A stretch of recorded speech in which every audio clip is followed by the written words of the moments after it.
The two girls met no living soul on their way back to the rectory.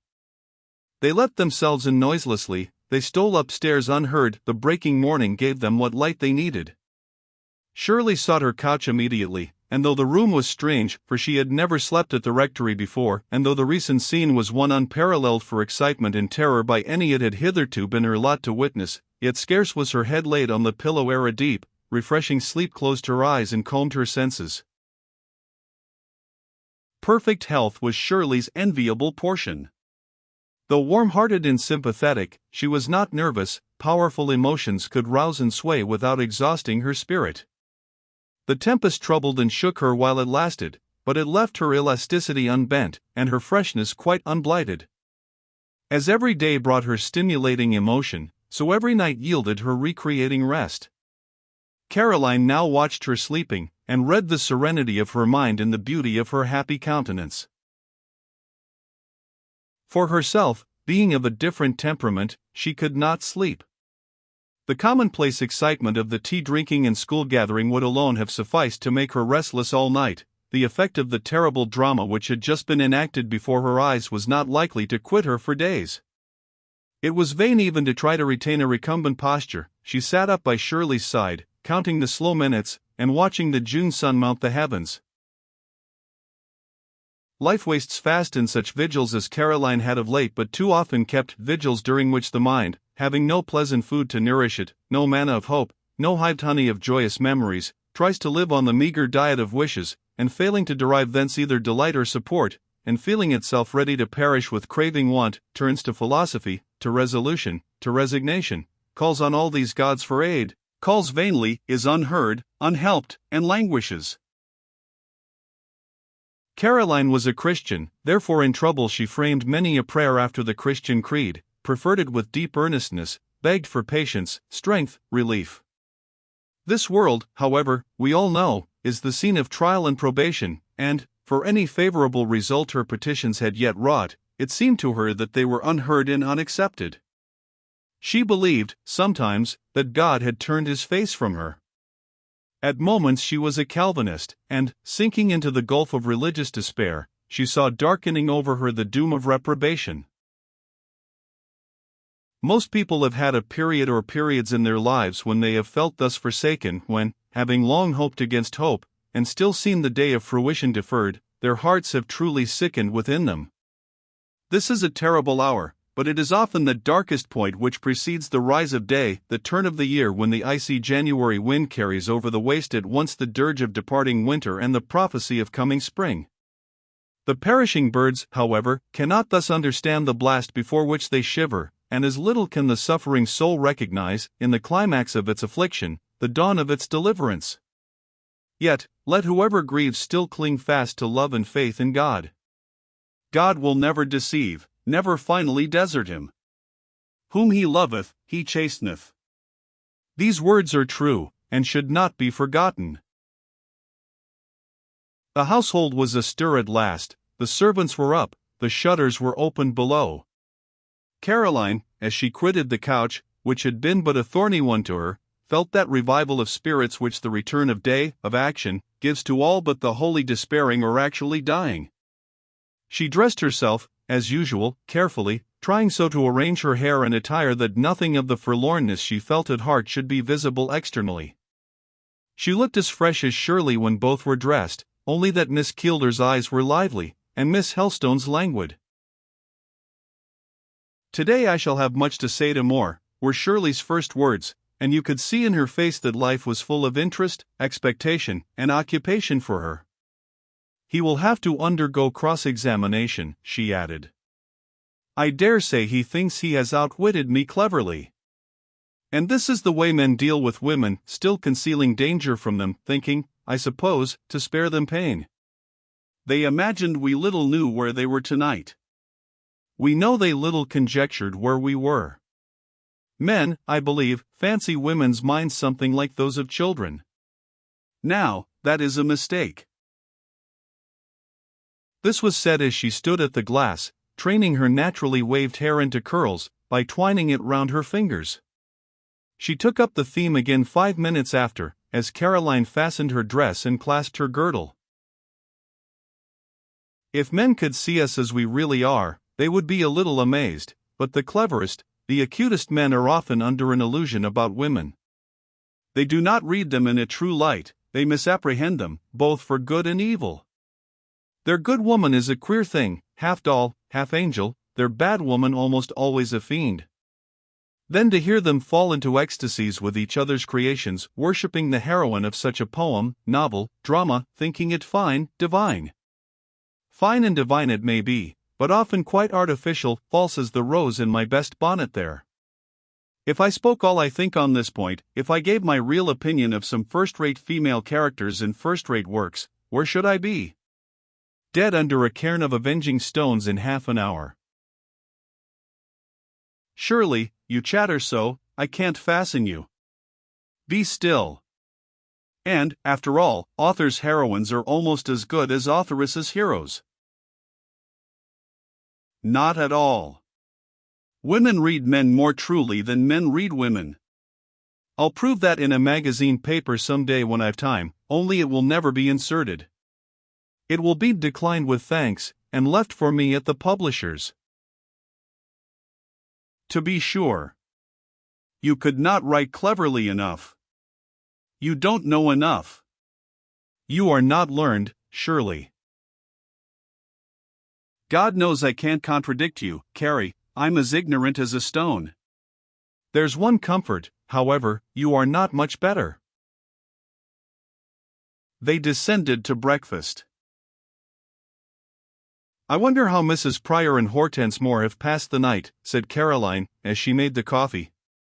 Selfish being that I am, I never thought of either of them till just now. They will have heard all the tumult, Fieldhead and the cottage are so near, and Hortense is timid in such matters, so, no doubt, is Mrs. Pryor. Take my word for it, Lena, Moore will have contrived to get his sister out of the way. She went home with Miss Mann. He will have quartered her there for the night. As to Mrs. Pryor, I own I am uneasy about her, but in another half-hour we will be with her. By this time the news of what had happened at the Hollow was spread all over the neighborhood. Fanny, who had been to Fieldhead to fetch the milk, returned in panting haste with tidings that there had been a battle in the night at Mr. Moore's mill, and that some said 20 men were killed. Eliza, during Fanny's absence, had been apprised by the butcher's boy that the mill was burned to the ground. Both women rushed into the parlor to announce these terrible facts to the ladies, terminating their clear and accurate narrative by the assertion that they were sure Master must have been in it all. He and Thomas, the clerk, they were confident, must have gone last night to join Mr. Moore and the soldiers. Mr. Malone, too, had not been heard of at his lodgings since yesterday afternoon, and Joe Scott's wife and family were in the greatest distress, wondering what had become of their head. Scarcely was this information imparted when a knock at the kitchen door announced the Fieldhead errand boy, arrived in hot haste, bearing a billet from Mrs. Pryor. It was hurriedly written, and urged Miss Keeldar to return directly, as the neighborhood and the house seemed likely to be all in confusion, and orders would have to be given which the mistress of the hall alone could regulate. In a postscript it was entreated that Miss Helstone might not be left alone at the rectory. She had better, it was suggested, accompany Miss Keeldar. There are not two opinions on that head, said Shirley, as she tied on her own bonnet, and then ran to fetch Caroline's. But what will Fanny and Eliza do? And if my uncle returns? Your uncle will not return yet, he has other fish to fry. He will be galloping backwards and forwards from Briarfield to Stillborough all day, rousing the magistrates in the courthouse and the officers at the barracks, and Fanny and Eliza can have in Joe Scott's and the clerks' wives to bear them company. Besides, of course, there is no real danger to be apprehended now.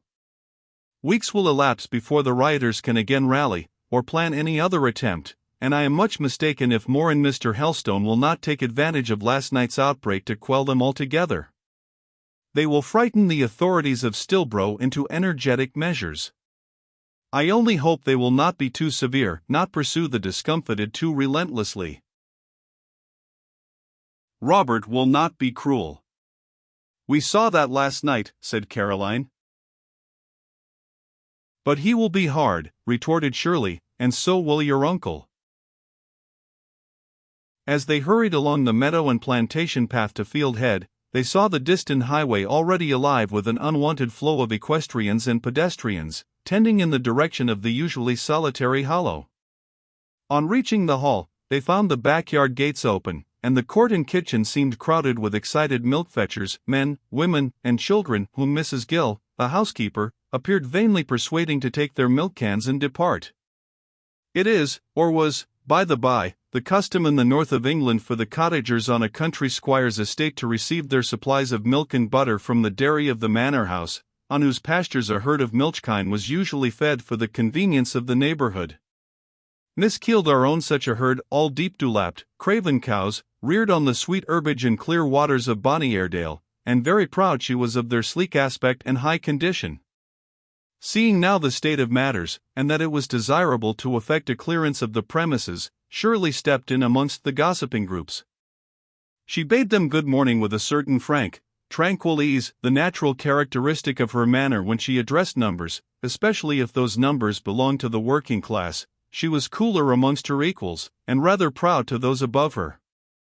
She then asked them if they had all got their milk measured out, and understanding that they had, she further observed that she wondered what they were waiting for, then. "We're just talking a bit over this battle there has been at your mill, mistress," replied a man. "Talking a bit. Just like you," said Shirley. "It is a queer thing all the world is so fond of talking over events. You talk if anybody dies suddenly, you talk if a fire breaks out, you talk if a mill owner fails, you talk if he's murdered. What good does your talking do? There is nothing the lower orders like better than a little downright good-humored rating. Flattery they scorn very much, honest abuse they enjoy. They call it speaking plainly, and take a sincere delight in being the objects thereof." The homely harshness of Miss Kildare's salutation won her the ear of the whole throng in a second. "We're no war nor some as abone us, are we?" asked a man, smiling. "Nor a whit better. You that should be models of industry are just as gossip-loving as the idle. Fine, rich people that have nothing to do may be partly excused for trifling their time away. You who have to earn your bread with the sweat of your brow are quite inexcusable." "That's queer, mistress. Sold we never have a holiday because we work hard?" "Never," was the prompt answer, "unless," added the mistress, with a smile that half belied the severity of her speech, "unless you knew how to make a better use of it than to get together over rum and tea if you are women, or over beer and pipes if you are men, and talk scandal at your neighbor's expense. Come, friends," she added, changing at once from bluntness to courtesy, "oblige me by taking your cans and going home.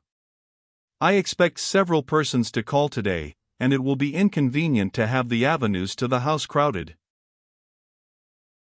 Yorkshire people are as yielding to persuasion as they are stubborn against compulsion. The yard was clear in 5 minutes. "Thank you, and good-bye to you, friends," said Shirley, as she closed the gates on a quiet court. "Now, let me hear the most refined of Cockneys presume to find fault with Yorkshire manners. Taken as they ought to be, the majority of the lads and lasses of the West Riding are gentlemen and ladies, every inch of them. It is only against the weak affectation and feudal pomposity of a would-be aristocrat they turn mutinous." Entering by the back way, the young ladies passed through the kitchen, or house, as the inner kitchen is called, to the hall. Mrs. Pryor came running down the oak staircase to meet them. She was all unnerved, her naturally sanguine complexion was pale, her usually placid, though timid, blue eye was wandering, unsettled, alarmed. She did not, however, break out into any exclamations, or hurried narrative of what had happened. Her predominant feeling had been in the course of the night, and was now this morning, a sense of dissatisfaction with herself that she could not feel firmer, cooler, more equal to the demands of the occasion. "You are aware," she began with a trembling voice, and yet the most conscientious anxiety to avoid exaggeration in what she was about to say, "that a body of rioters has attacked Mr. Moore's mill tonight." We heard the firing and confusion very plainly here. We none of us slept. It was a sad night. The house has been in great bustle all the morning with people coming and going. The servants have applied to me for orders and directions, which I really did not feel warranted in giving. Mr. Moore has, I believe, sent up for refreshments for the soldiers and others engaged in the defense, for some conveniences also for the wounded.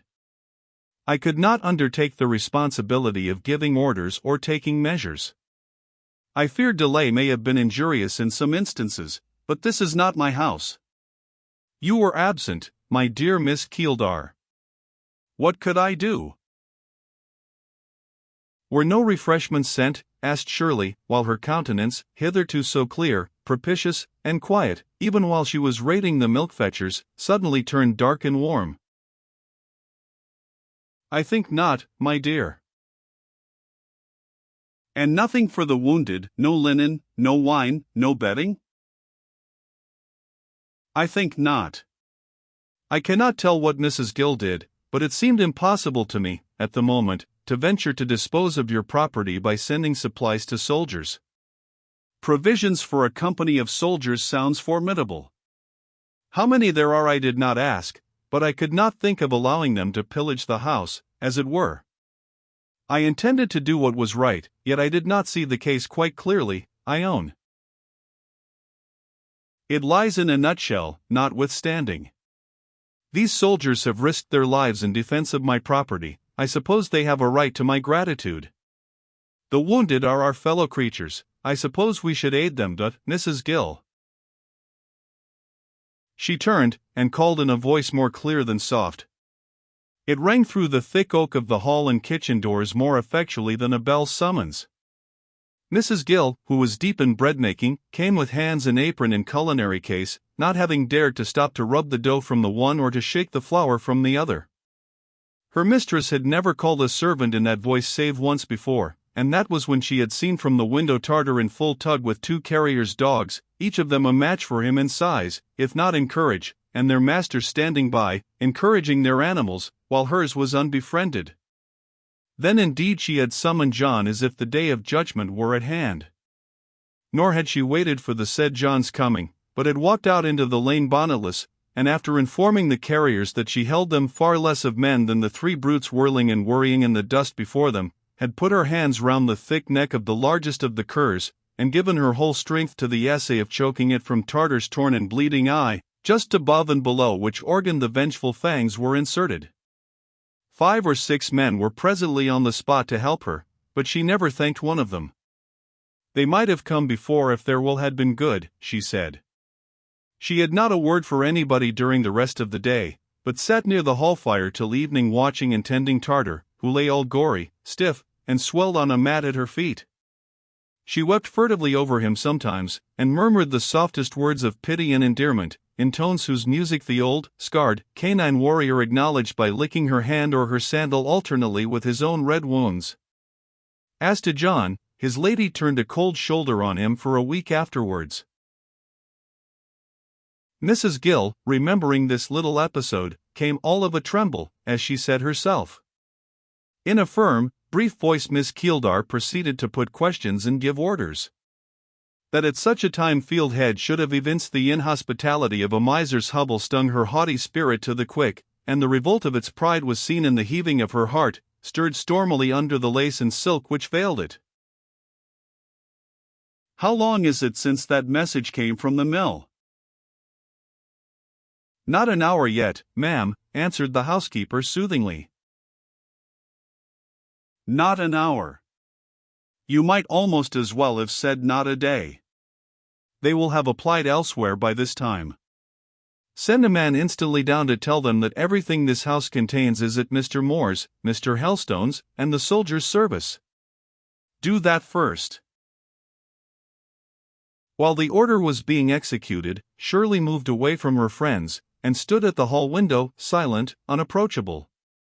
When Mrs. Gill came back, she turned. The purple flush which painful excitement kindles on a pale cheek glowed on hers, the spark which displeasure lights in a dark eye fired her glance. Let the contents of the larder and the wine cellar be brought up, put into the hay carts, and driven down to the hollow.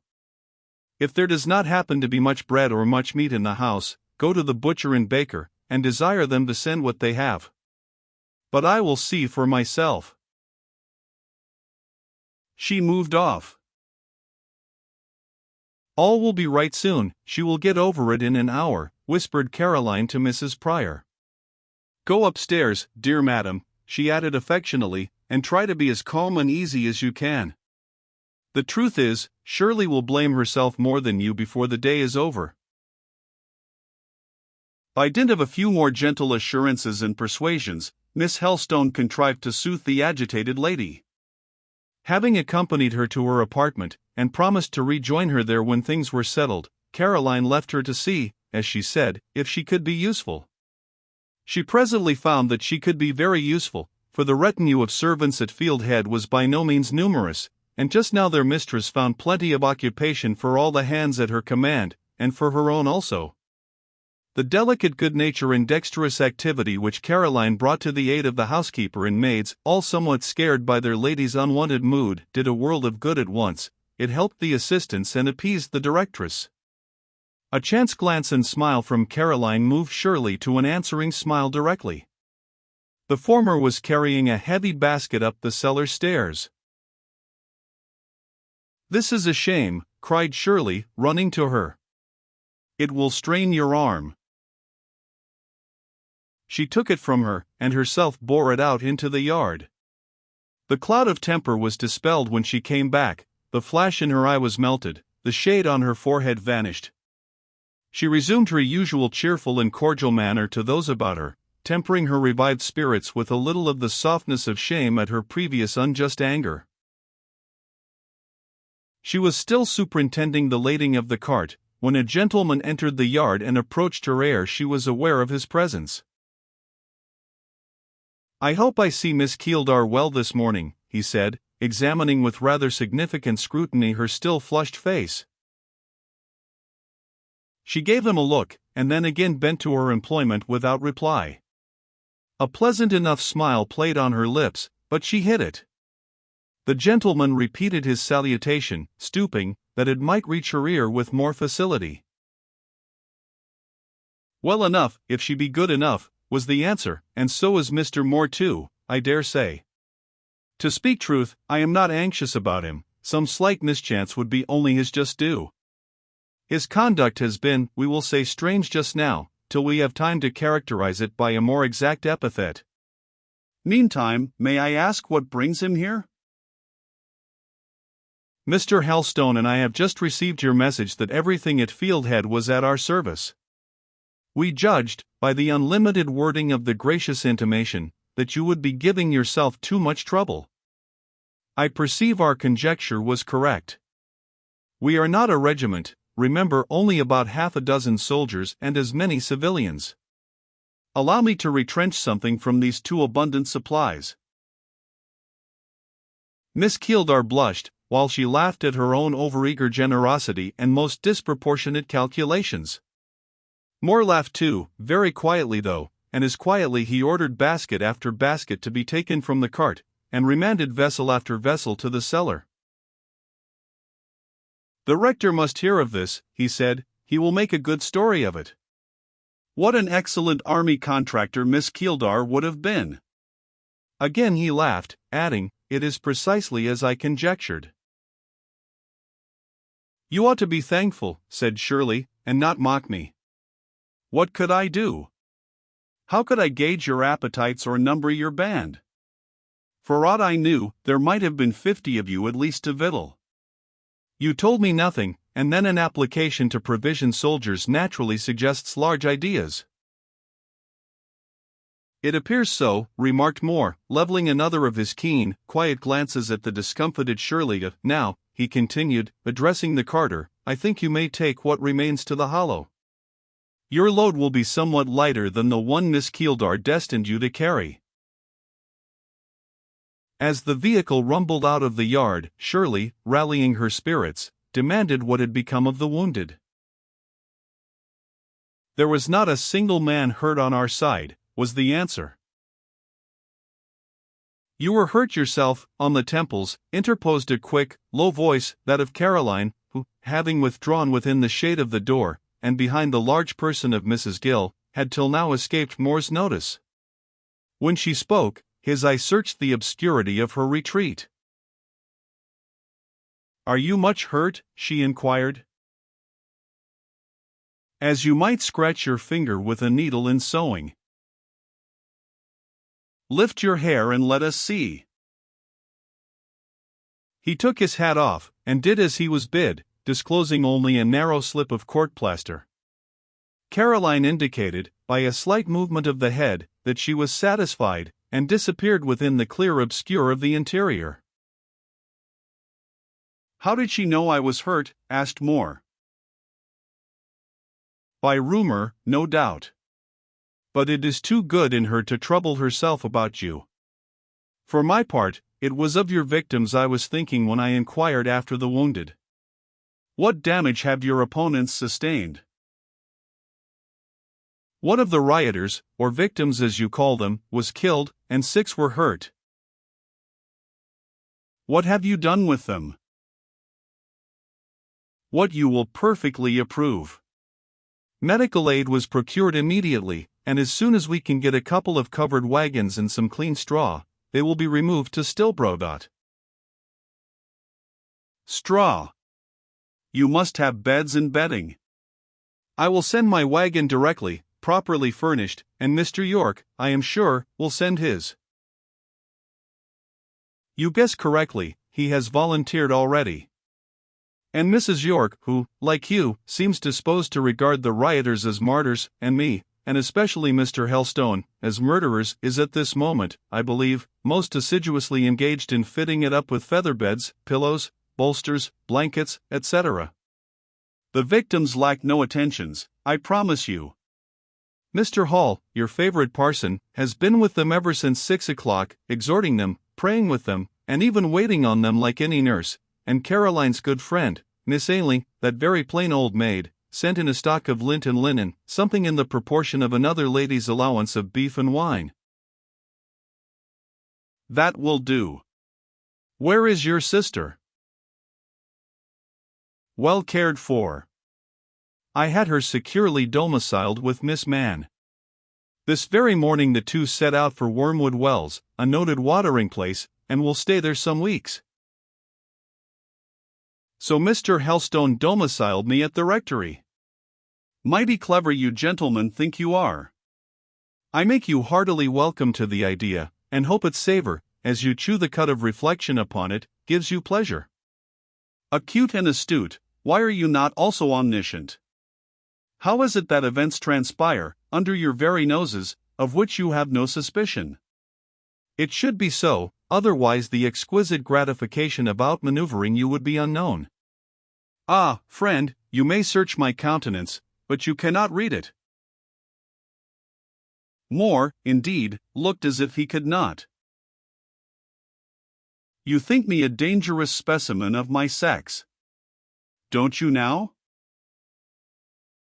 "A peculiar one, at least." "But Caroline, is she peculiar?" "In her way, yes." "Her way? What is her way?" "You know her as well as I do." "And knowing her, I assert that she is neither eccentric nor difficult of control." "Is she?" "That depends. However, there is nothing masculine about her?" "Why lay such emphasis on her? Do you consider her a contrast, in that respect, to yourself?" "You do, no doubt, but that does not signify. Caroline is neither masculine, nor of what they call the spirited order of women." "I have seen her flash out." "So have I, but not with manly fire. It was a short, vivid, trembling glow, that shot up, shone, vanished, and left her scared at her own daring. You describe others besides Caroline." The point I wish to establish is that Miss Helstone, though gentle, tractable, and candid enough, is still perfectly capable of defying even Mr. Moore's penetration. "What have you and she been doing?" asked Moore suddenly. "Have you had any breakfast?" "What is your mutual mystery?" "If you are hungry, Mrs. Gill will give you something to eat here. Step into the oak parlor and ring the bell. You will be served as if at an inn, or, if you like better, go back to the Hollow." "The alternative is not open to me. I must go back." "Good morning. The first leisure I have I will see you again." Back to contents.